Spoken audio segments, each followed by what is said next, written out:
Cynne rygol siachad fan y rwyg ag yn y gael ag blar cholodr yn y siach ciedig agos daich ag sy'n. Lennon tyrmas gen y ffynnychan yr y neilig agos yr y frechgan. Fa fi fwr fo awrys. Chai yn orsyn yn slwg wrtach gyrige America. Fas fo ymycyn caron ciawb môr, fyr ciawb bib y môr am y cwmwrst. Ach fa cwtjawn yr ein ymwrst gos yn seich ag sy'n elisach ag.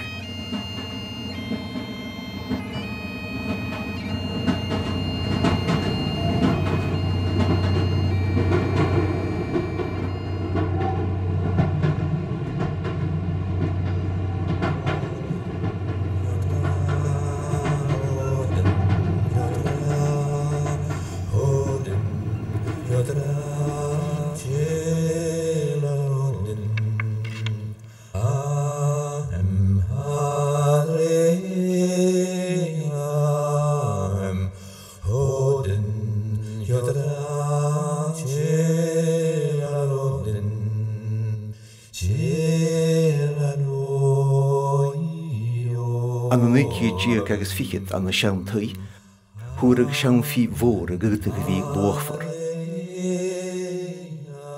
Ham ferlis y fili y tacrag lis yn eachrinach i. Na'n bwr yn gwt ag yn ynnawn fe'n cwtys na'n siawn ffeber yn hasyn fy gama gonsa. Han y laf sgrifan yn sy'n rys yn cainja counterach na'n cainbolach, a dolar as chan yn noch gyflin diag, agus yn ylitseg dynnu cemur yn i'r minach y gora.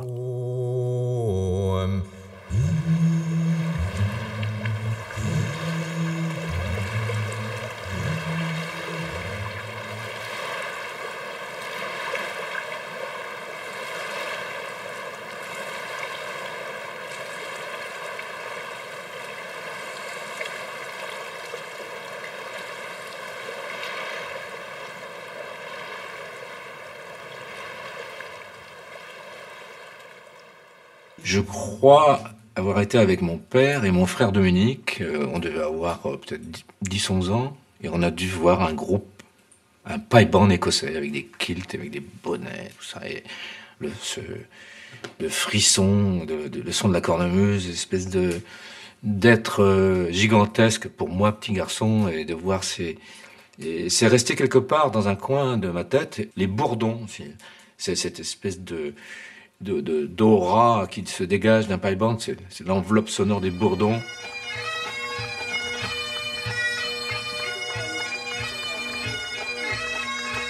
Immédiatement, j'ai été pris par la beauté de cette musique qui m'a complètement transpercé. Et ça a été le début de mon apprentissage de la musique écossaise. Et donc, je précise bien qu'à cette époque-là, je connaissais très peu la musique bretonne, finalement. Moi, ce qui m'intéressait, c'était cette magie du son. J'ai toujours été à la recherche de cette beauté du son, comme une espèce de quête d'une perfection que j'ai trouvée plus tard avec la fameuse musique de Pibroch. Effectivement, à cet âge-là, 18-19 ans, j'aurais plutôt dû m'intéresser à la musique dite de danse, la virtuosité, les jigs, les reels, jouer vite. J'ai fait ça aussi, j'ai eu ma période où j'ai travaillé, je n'ai pas travaillé que le pibroch, bien sûr, hein, j'ai travaillé aussi tout le répertoire de musique légère, mais ce qui me pénétrait le plus, c'était la grandeur de cette musique. C'est pas pour rien qu'on l'appelle en gaélique Kiolmore, la grande musique. J'avais reçu le truc, quoi, message reçu, dès l'âge de 17 ans. Paf, c'est rentré dans moi. Cette musique, pour pouvoir bien la jouer, il faut avoir une perfection, non seulement dans les doigts, et l'instrument aussi. L'instrument doit être parfait. Et on est toujours à la recherche de cette fameuse bulle, comme une bulle que moi j'appelle, c'est ma caverne d'or, ma cave of gold. Cave of gold, c'est le nom d'un pibroch et c'est aussi le nom d'une légende. Quand ma cornemuse est parfaitement accordée, les bourdons complètement en harmonie avec les notes du chanteur, ça crée une espèce de bouquet. J'ai l'impression d'être dans une fusée spatiale et que je vais décoller.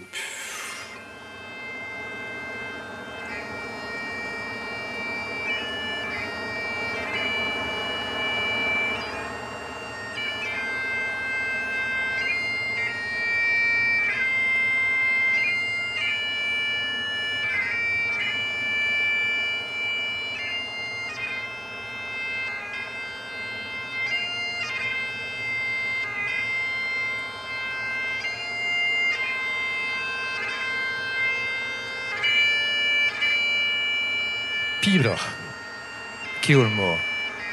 Ces deux mots résonnent dans ma tête depuis plus de 40 ans.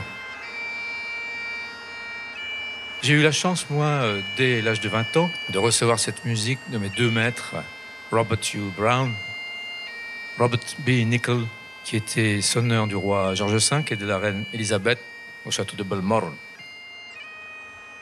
Cette musique, ils l'avaient eux-mêmes reçue du légendaire John MacDonald of Inverness, élève de Malcolm Macpherson, dit Callum Piper, Callum le Piper, qu'il l'a reçu lui-même de son père, Angus Macpherson, qu'il a reçu lui-même du grand John Mackay de Racey, élève du dernier de la famille des MacCrimmons de l'île de Skye, de Yen Dhu, Yen le Noir, MacCrimmon, Donald le Rouge, MacCrimmon. Leur père, Malcolm MacCrimmon, lui-même de Patrick Hall, Patrick le Jeune, MacCrimmon, lui-même de Patrick Moore, Patrick le Grand, MacCrimmon, lui-même de Donald Moore, lui-même de Ian O'Hare, Ian le Brun, MacCrimmon, lui-même de Finlay, Finlay au grand poney blanc, Finlay à Wrechenwaan.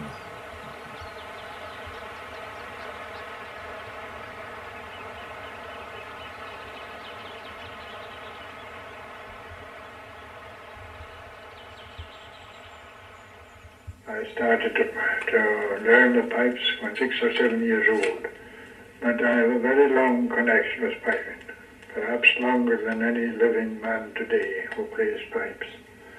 And I know for a fact that my grandfather, Angus Macpherson, or the Peeper Kang as they called him in Skye, he had lessons from John MacCrimmon at Borarek.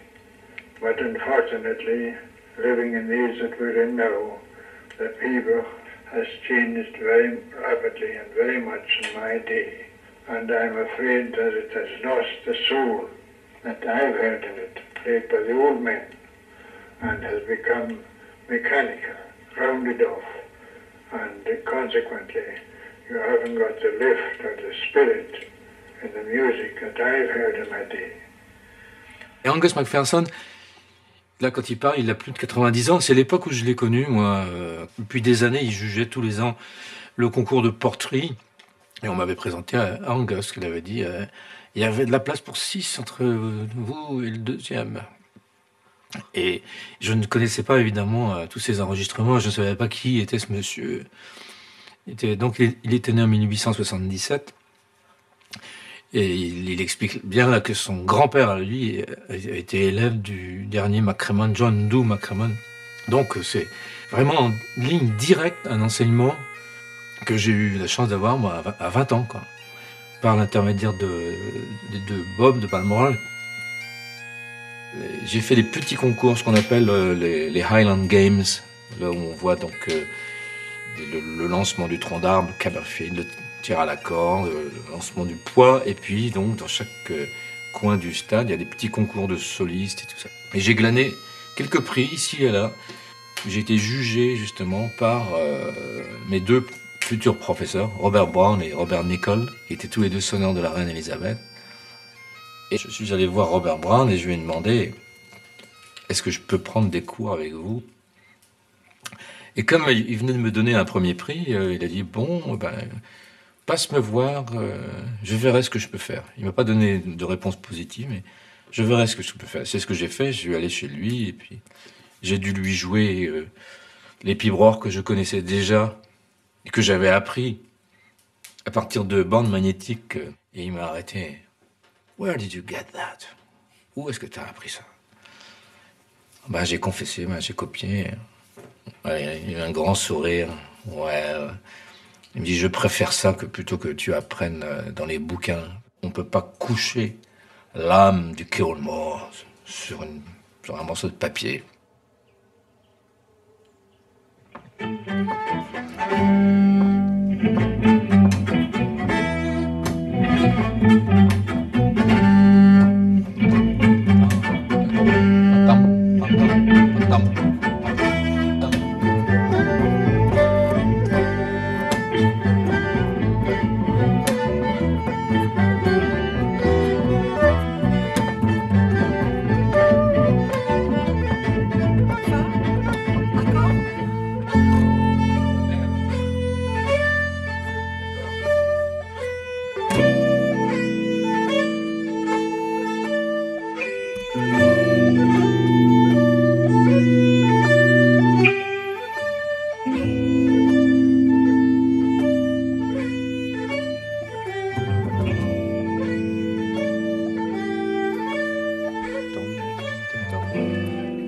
Au début, je crois qu'il ne faut pas que tu le prennes trop lente, trop lentement. Non, là c'était bien, mais on attend les toutes premières notes. Si tu fais tam tam tam tam tam tam tam, ça n'avance pas. Ça amène pas. Ce que tu es en train de me dire, hein, c'est que celle-là, tu l'avais jamais entendu jouer. Tu l'as jamais. C'est toi, t'es tombé sur le manuscrit et C'est un manuscrit où tout est noté comme ça, tu vois. C'est marqué Odin Yotra, Odin Yotra. Odin Yotra, Chelalodin. D'accord. A, M, A, Dre, E, A. Et donc, comme j'ai étudié ce manuscrit pendant pas mal de temps et j'ai trouvé le code, si tu veux. Enfin, il n'y a pas que moi, on est plusieurs en Écosse, mais. Enfin, quelques-uns en Écosse. Mais ça, c'est une pièce qui n'a jamais été élucidée, quoi. Elle est que comme ça, Odin Yotra. Et donc, j'y ai trouvé Odin Yotra, Odin Yotra. Odin, Odra, Chelalodin. Et le gars qui avait inventé ce système, il n'y avait pas de solfège, enfin il ne connaissait pas la musique. C'était pour pouvoir transmettre à d'autres sonneurs. C'était un pense-bête finalement, quoi. Bien, allons quand même boire quelque chose. Hein. Ce projet, en fait, c'est de mettre sur une scène cette musique qui, malheureusement, n'est réservée qu'à la cornemuse solo. Solo en plus, parce que c'est même pas joué par des pipe bands ou des bagades. Et donc, il y a plein de superbes lignes mélodiques que les gens ne connaissent pas. Et déjà, la cornemuse elle-même, c'est un obstacle. Faut aimer la cornemuse. Donc, il y a des gens qui n'écouteront jamais ce genre de musique parce que c'est joué à la cornemuse. Mais là, le but, c'est de faire jouer ça par d'autres musiciens. Et c'est vrai que c'est pas de la musiquette, c'est pas de la musique à danser, c'est pas de la musique traditionnelle, c'est en plus une musique qui traverse les âges. Et je trouve que c'est une musique qu'on ne peut pas dater, c'est une musique intemporelle. Elle n'est pas plus du 21e siècle qu'elle était du 19e, puisqu'elle est encore beaucoup plus ancienne que ça.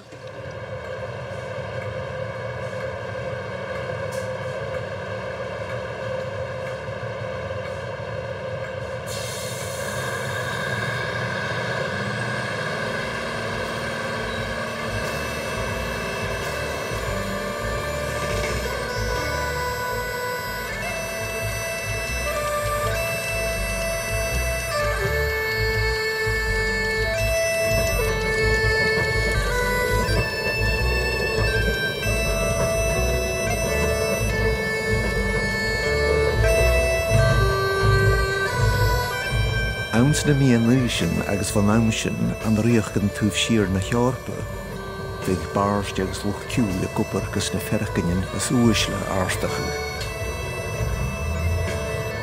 Mar sin, na rannig fi bwr, pwtig yn fatas a lá, an gilang sgianach var chosta nír hwyr na halaping, gaharis agus garstig isio ceolgan cláirstarin agus na barst. Chotrad is a geolín diag, van ceol mór ga higus le clánach crimin, píper an dúlchasach clánlich cláid. Agus ben ceol mór an lorach mi dhéidig gen ceol úsel.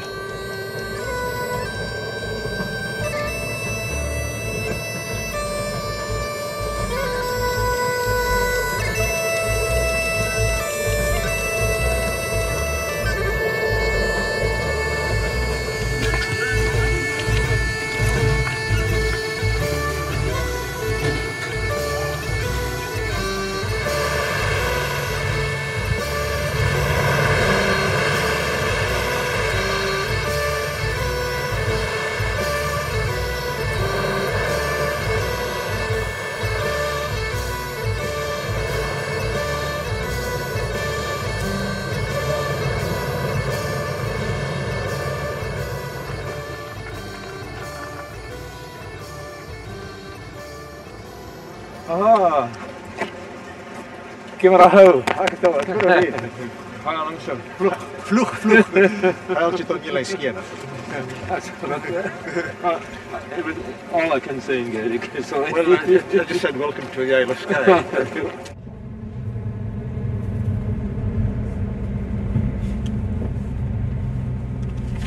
So Dunvegan is over there. You'll probably be able to see the castle from this side of the loch.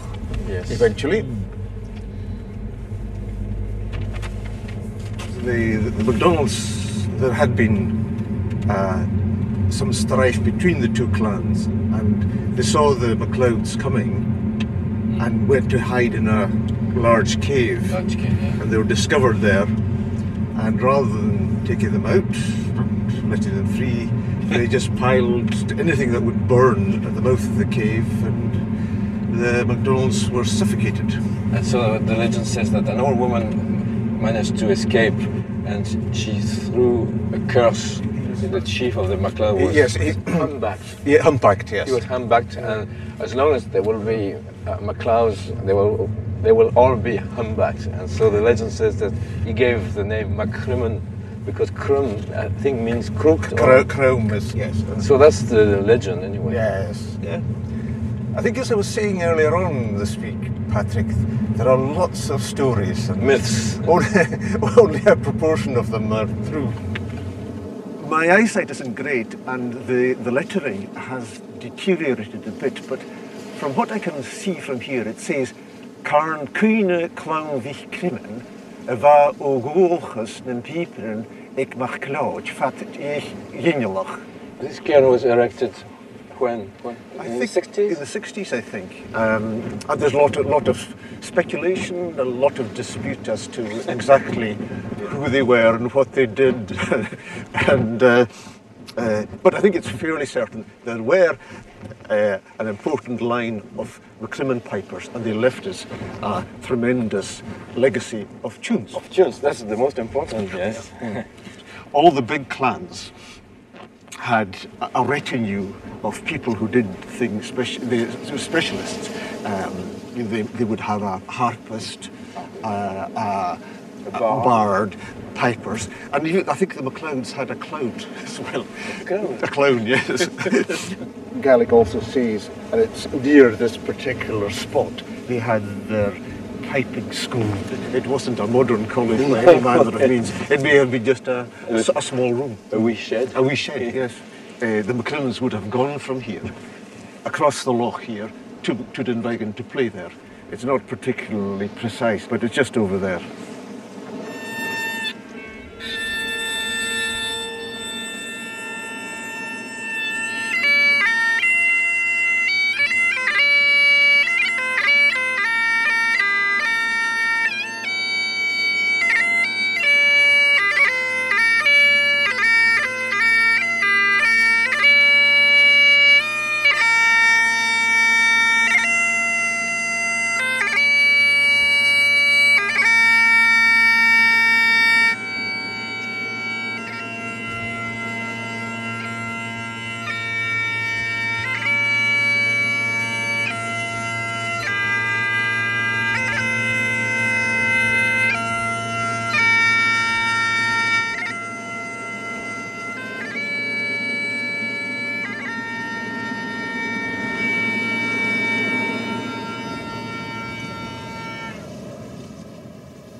Uivrig genoch na Culligiwish, a gurm Mulach knoch gan ra, gierig an dreim rische jallig, chaniets an Culliam o grai.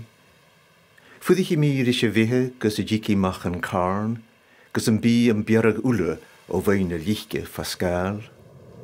Ber a jik san harnes mi a hallig, a junsi sapach na marav, for a vil an sloge tahich, gach un jinjelach a galav.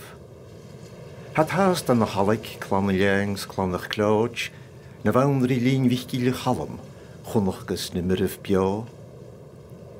Na vier na laie lienek, ik kan gach tehe woun, na hinen en kalje wihe, gierig en dream, kroom en kaun.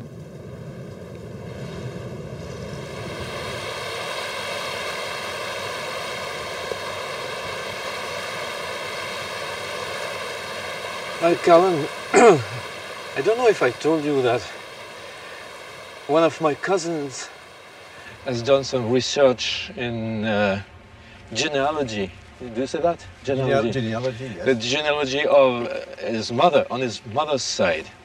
And his mother was my mother's sister. They were twin sisters. So of course it's the same genealogy. And they've discovered that our Breton ancestors, as far back as the Middle Ages, they were children related to, how do you say, Guillaume the Conqueror? William the Conqueror. Yeah. Who himself was a son of a girl who married one of the kings of Scotland. I think it's Malcolm II, and before Kenneth II MacAlpine. Surely not. And I have the three. Are you in a direct line? Yes. Do I have to call you Your Majesty now?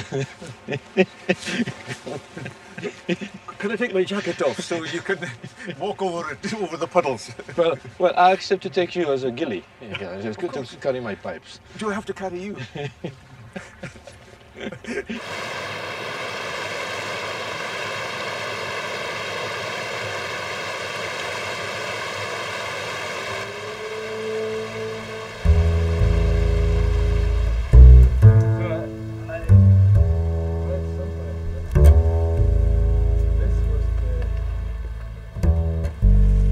Access to the castle. Yes, I would believe so. The MacCrimmons, when they came from Bororeg. Because they'll be coming across the loch there and arriving at the bottom here, and this is the entrance to the castle.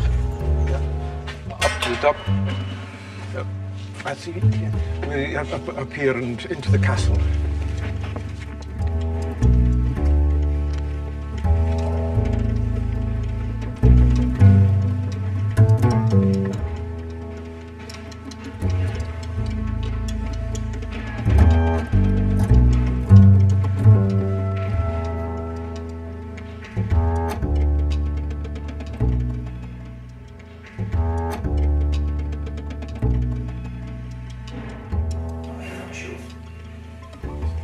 Pipe is of the MacCrimmons. And is this ivory or bone? I think it's bone. Bone.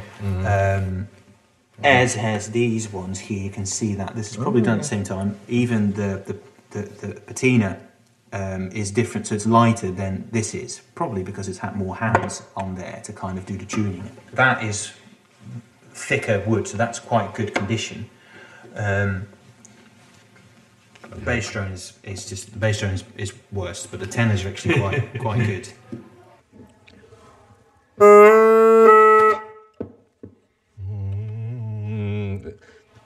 Sound from the past. Well, we call it the double tone. 1.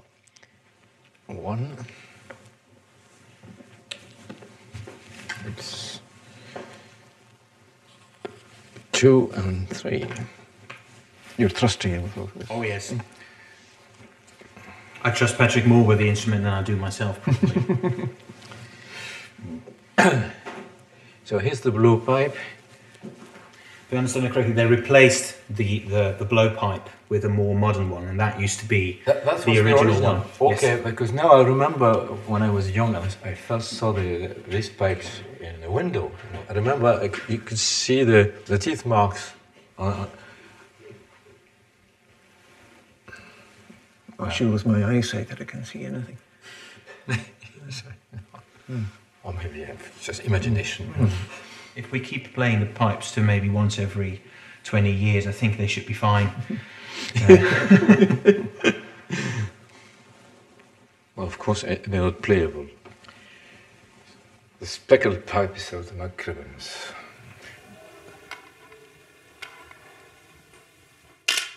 Does he want the chanter as well?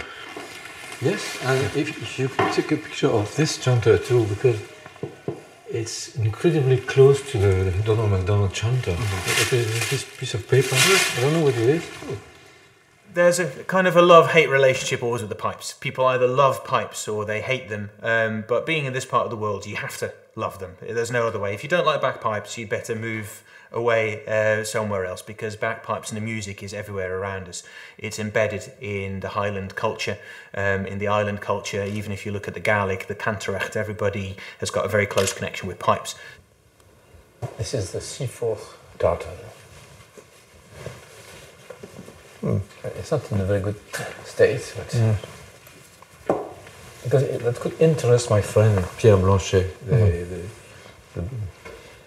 We're quite lucky here in this part of the world where the pipes have survived and have become synonymous with Scotland. As people might well know, that bagpipes are not a traditionally Scottish instrument. They have moved over across the world from Central Europe, Asia even, but they stuck here and they've become very well connected with Scotland, mainly because they were also outlawed for a very long time.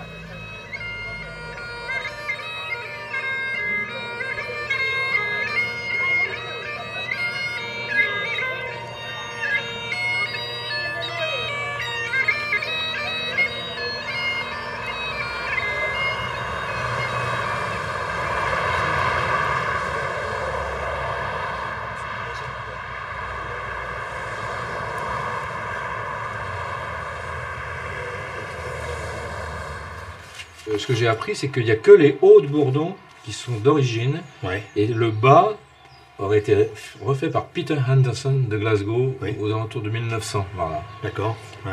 Par rapport aux hauts de Bourdon, quoi. Oui. Et le chanter, qui était complètement fendu, il l'a réparé avec des bagues en argent. Oui.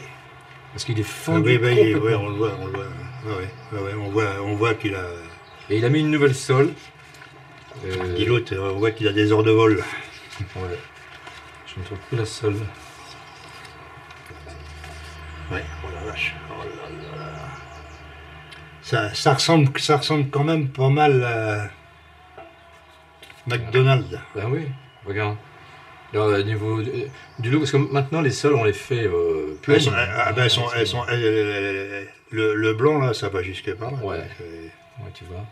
C'est étonnant hein, qu'il n'y ait pas plus de monde que ça qui s'intéresse à ces instruments-là. Non, souviens-toi quand on est allé pour faire la Donald McDonald, le conservatoire du musée nous avait dit mais vous êtes peut-être les premiers, personne ne nous demande jamais rien. Oui. Le rêve de Pierre était de pouvoir faire une reproduction d'une Donald McDonald, enfin l'original de l'instrument, on est même sûr qu'elle a joué à la bataille de Waterloo en 1815. Et donc le gars, il allait au casse-pipe avec sa cornemuse. Personne ne l'avait entendu sonner. C'est-à-dire que je ne savais pas exactement ce que j'allais copier, quoi. Et à ma grande surprise, quand j'ai mis des anges dedans, c'était absolument magnifique. J'ai appelé Patrick aussitôt pour lui dire, il m'arrive un truc exceptionnel. J'ai fini le prototype McDonald's et le son est prodigieux. Et donc, on s'est rencontrés, j'ai laissé le proto à Patrick pendant un petit moment, et puis quand il me l'a rendu, il m'a dit « je veux bien la même ». Et j'ai voulu en savoir plus, moi d'ailleurs, je suis allé à Édimbourg, j'ai vu le quartier du vieil Édimbourg où travaillait Donald McDonald. J'ai vu aussi le lieu où il était enterré, et je suis même allé à l'île de Skye, voir son lieu de naissance, à l'est de l'île de Skye. Et Donald McDonald était non seulement un facteur, mais c'était un grand collecteur de pibroch. Donc pour moi, c'était une espèce de voyage dans le temps, encore, à travers cet instrument. Encore une fois, essayer de savoir qui était derrière tout ça. En 2009, j'ai été invité sur l'île de Skye, et j'ai joué une pièce extraite du recueil de Donald McDonald avec la copie de l'instrument de Donald McDonald. Donc c'était pour moi un moment assez fort dans ma carrière de sonneur.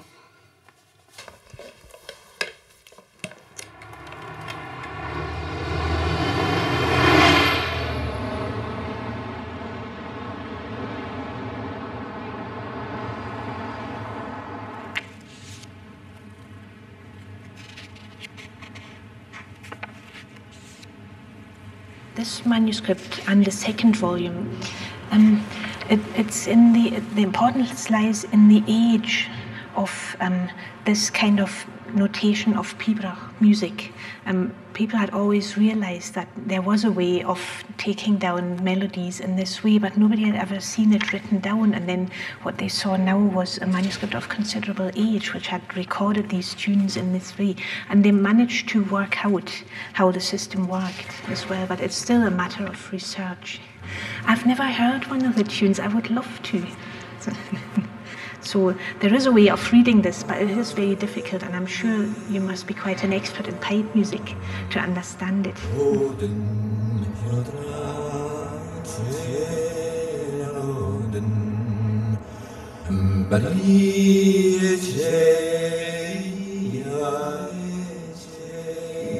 Ce manuscrit de Colin Campbell, j'en ai entendu parler quand j'étais étudiant en pibroch dans les premières années, même avant de rencontrer Bob Brown et Bob Nicol. Colin Campbell, c'est un monsieur dont le père, Donald Campbell, on pense qu'il avait fait la bataille de Culloden en 1746, et on suppose que Donald Campbell a dû être un élève des McCrimmon. Et peut-être que ce langage, c'est peut-être le langage que les McCrimmon utilisaient eux-mêmes. Mais je dis bien peut-être, parce qu'on n'a absolument aucune preuve. Mais il restait 45 pièces qui n'avaient jamais été touchées jusqu'à présent.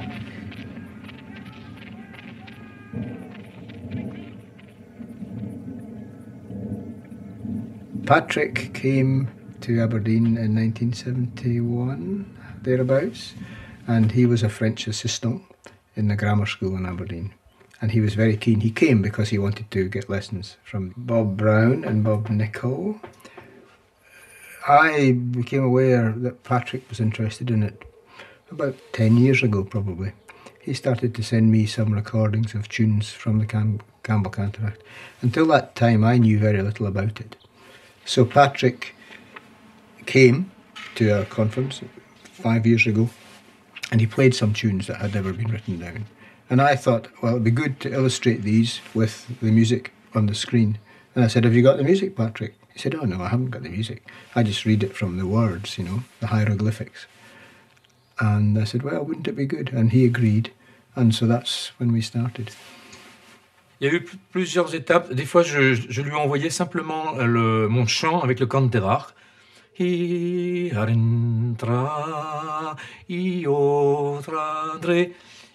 Des fois, je doublais l'enregistrement avec la même chose, jouer au practice.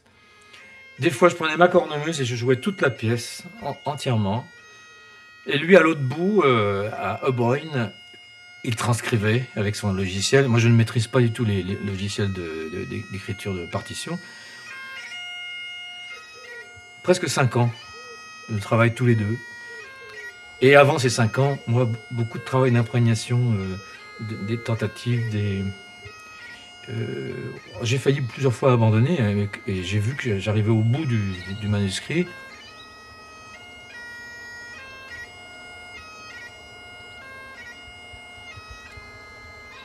There's not many people who have got the same breadth of experience as Patrick, because not only has he got the experience of Scottish bagpipe music, and that's not only pibroch, which is what we are particularly interested in, but the other tunes. He's also got experience of Breton music and European music. So you'll get nobody better, really, to do this kind of job. And he's got a particular love of pibroch, and so have I. And he's had excellent teaching.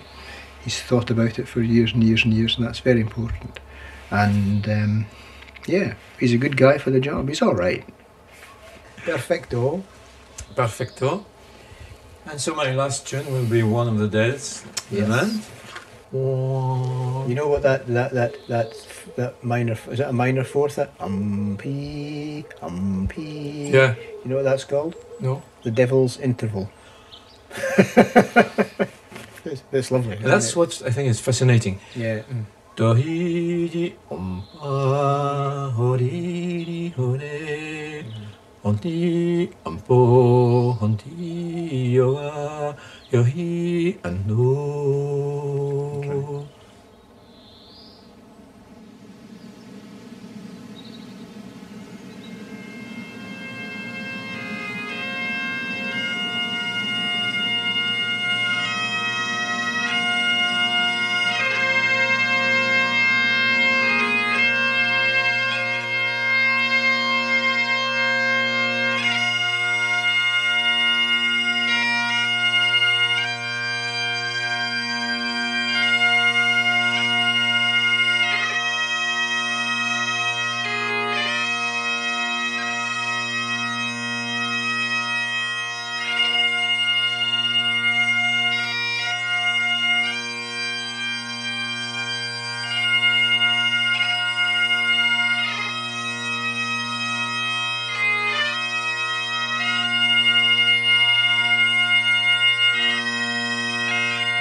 Jack, do you remember when I was having my lessons with Bob Brown? I remember one day I went to the church there, and the Queen was going to Mass. And I remember the car with the Queen and I think it was the Duke of Edinburgh. And just behind, following the car, Bob Brown with his kilt and his wife, waving at the people like that, and a big crowd of ladies looking at the Queen and how she's beautiful, she's so nice. And Bob Brown with his big smile and big blue eyes, I remember. That's a nice memory. You mustn't get that wrong. But no, yes, he was very keen on the church. Okay. But the Queen wasn't very keen on Pibroch. That's true.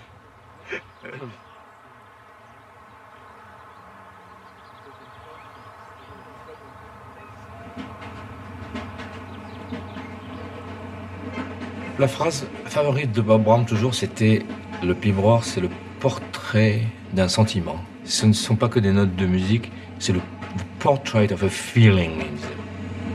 Et on peut y mettre un sentiment d'amour, chagrin, de haine, de vengeance. Et si le musicien passe à côté, eh bien même si la musique est techniquement bien faite et parfaite, elle n'a plus aucune signification. Il me disait souvent, la musique est devant toi, Patrick, mais tu ne la vois pas.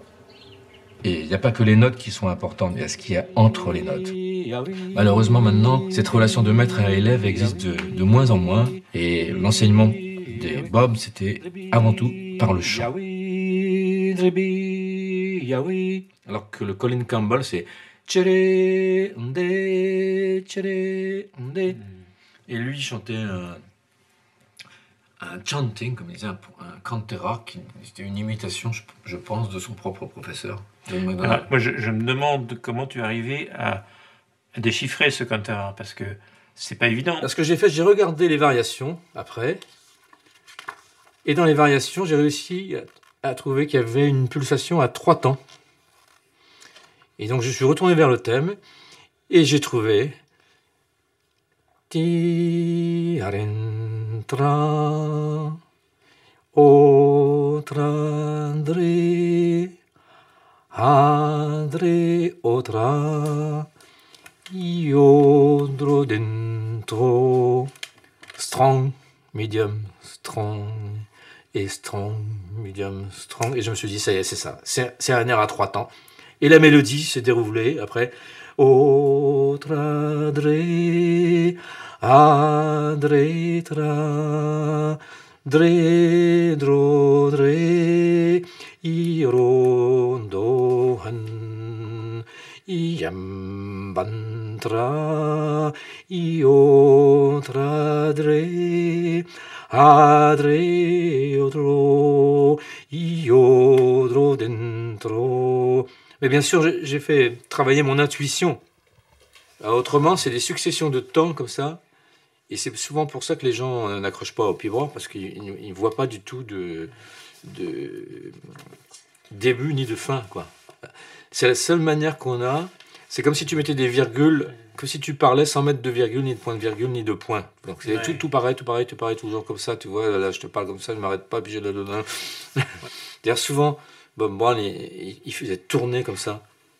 Et il laissait retomber sa main comme ça. Un peu comme s'il était sur une grande roue, et puis tu arrives, et puis ça remonte comme ça. Souvent, Bob Nicol employait le terme le pendule, comme le pendule d'une horloge, like the pendulum of the clock.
donc c'est une pièce qui est vraiment...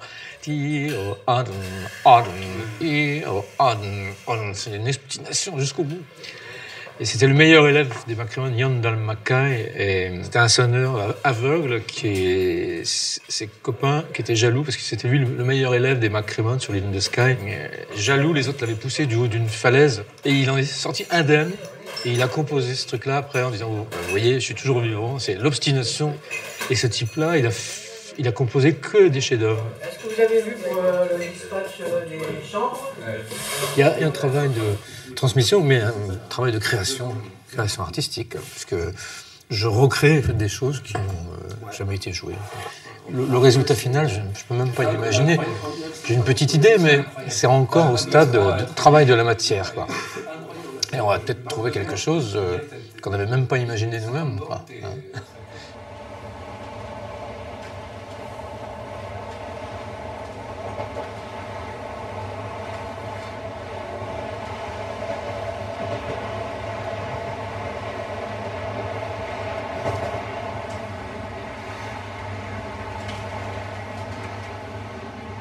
J'ai le plaisir de présenter deux grands noms des experts de musique. We have Jack Taylor, who's the president of the society.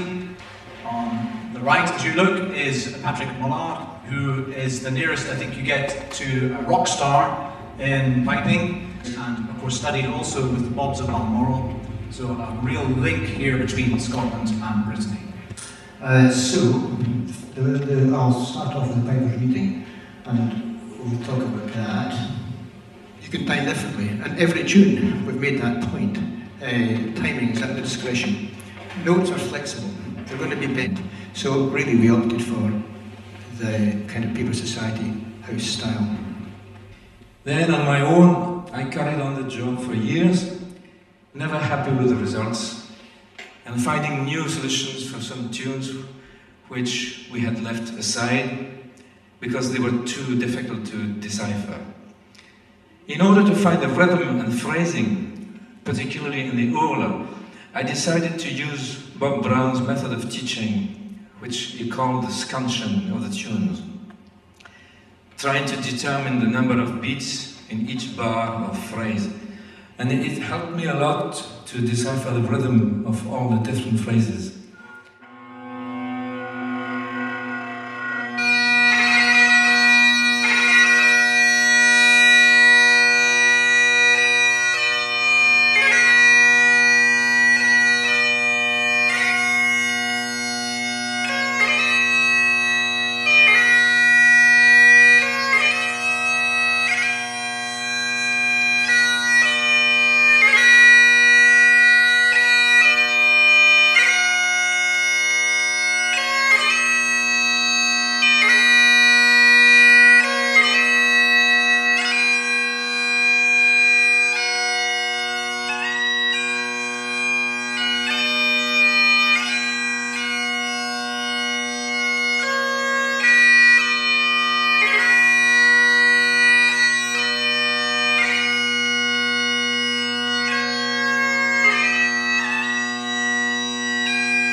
It was fascinating. And they both played very well, very musical, full of music. They're not young anymore, but you would think they were, the way they played. They both got the magic touch, you know, and they've done us a great service. 4-part march, and it has a Breton flavour. It's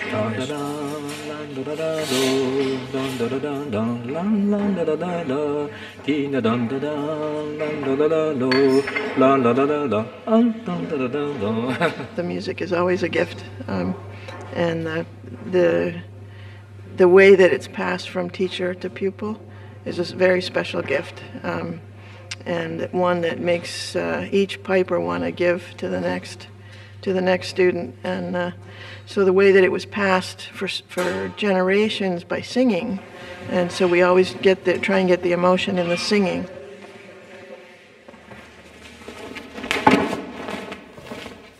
I love the stories. We don't know whether any of them are true, but we think that many of them are true. But even if the story that you learn for a particular tune that you're playing is not true, it can help you to play the music with more emotion. And if you add emotion to any music, it must be better. And so if you have a story in your mind that you're trying to express, it helps you to connect with the music yourself and with the audience that you're playing for. So I love the stories.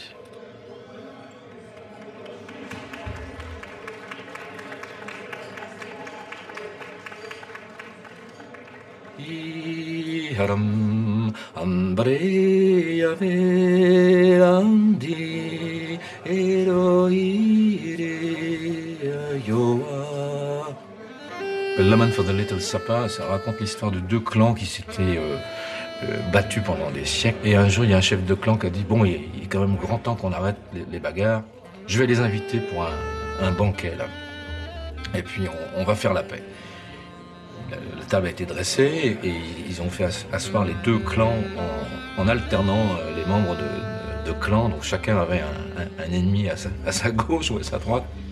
Et les deux chefs ont commencé à discuter. Et ils étaient vraiment sur le point d'être complètement d'accord. Et à la fin, donc ils ont bu un verre. Et puis il y en a un qui a dit « Ah, je suis vraiment content qu'on soit arrivé à une entente. Figurez-vous que j'avais même donné une instruction à mes hommes que si ça se passait mal, je devais faire un certain signe. Et puis, ah bon? Et c'était quoi le signe? » Alors là, le gars fait le signe. Et immédiatement, les membres du clan poignardent les membres de l'autre clan. Et ça a donné cette pièce, La Man for the Little Supper. Donc il y a toutes sortes d'histoires plus ou moins horribles. Alors, évidemment, tout ça, il y a une part de légende, mais il y a tout le temps un petit fond de vrai quand même dans les histoires.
Il y a quelque chose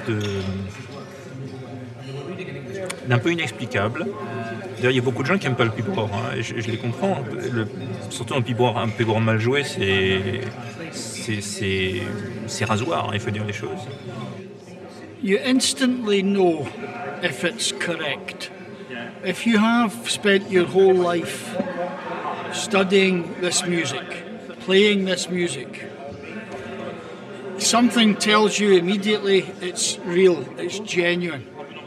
And this is what we heard today. This is the voice of tunes that have never been heard sometimes for 200 years. But you know, if you take something like an old manuscript going way back to biblical times, it's an exaggeration to say this is the same, but it's a similar reconstruction from an old piece of paper, you know, to make it come alive. To make this music on the page, an old manuscript, suddenly to transpose it and play it like we heard today. So the music, the melody comes off the page and into here and into your soul. It's a wonderful thing. Yeah, yes, it's a wonderful thing. And we were very lucky today to hear Patrick and Jack play this music. Unique.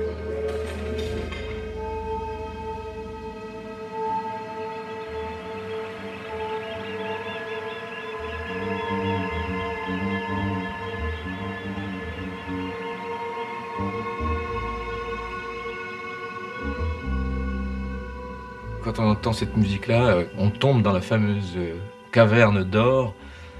Eh ben, on est condamné jusqu'à la fin de ses jours à jouer cette musique. J'ai été pris par un sort.